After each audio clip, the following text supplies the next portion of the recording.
bagaimana apabila orang tuanya sudah berusia lanjut, rajin beribadah, namun masih juga melakukan beberapa ibadah yang dinilai bid'ah gitu, Ustaz.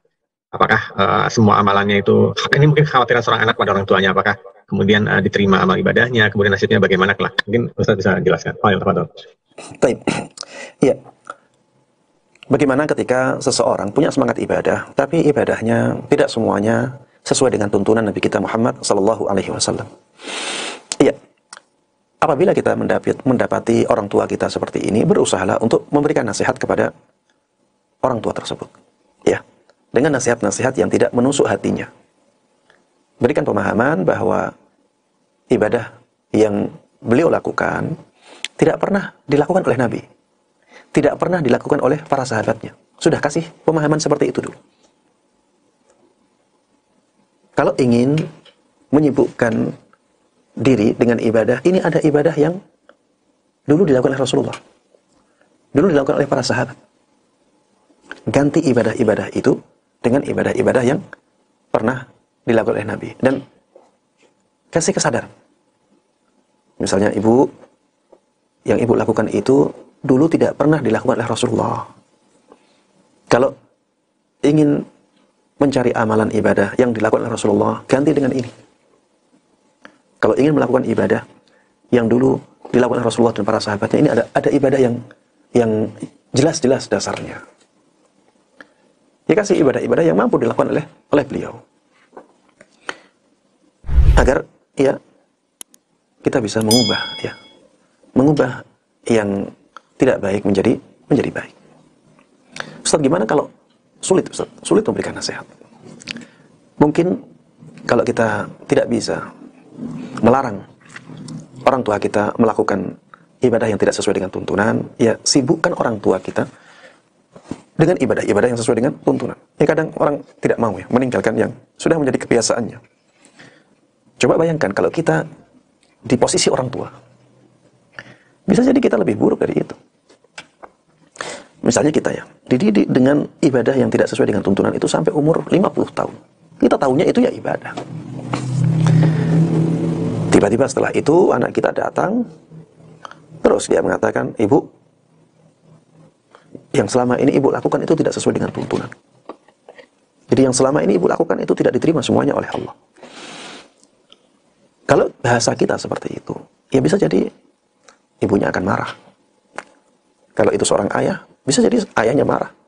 Dan akhirnya menjadi dinding pemisah antara nasihat kita dengan hati beliau. Maka kita lihat-lihat ya cara mana yang paling pantas atau paling tepat atau paling besar maslahatnya untuk orang tua kita. Ya kadang-kadang dengan cara menyibukkan orang tua dengan amalan-amalan yang disyariatkan. Walaupun beliau masih melakukan amalan-amalan yang tidak disyariatkan. Sambil sesekali menyampaikan ya bahwa Rasulullah tidak pernah seperti itu. Bahwa para sahabat yang dulu sangat semangat dalam beribadah tidak pernah memilih ibadah yang seperti itu. Adapun apakah kalau orang tua kita masih melakukan ibadah-ibadah yang tidak sesuai dengan tuntunan, maka semua ibadahnya tidak diterima oleh Allah? Jawabannya tidak, jemaah. Jawabannya tidak demikian. Ibadah-ibadah yang tidak diterima oleh Allah hanya ibadah-ibadah yang tidak sesuai dengan tuntunan. Yang sesuai dengan tuntunan masih diterima oleh Allah Subhanahu wa ta'ala. Selama amalan yang tidak sesuai dengan tuntunan tersebut tidak mengeluarkan dia dari keislaman.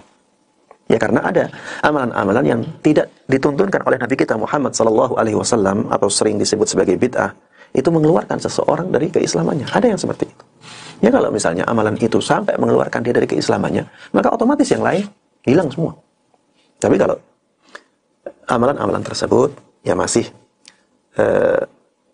tidak sampai pada derajat mengeluarkan seseorang dari keislamannya, maka amalan-amalan yang lain yang sesuai dengan tuntunan diterima oleh Allah Subhanahu wa ta'ala.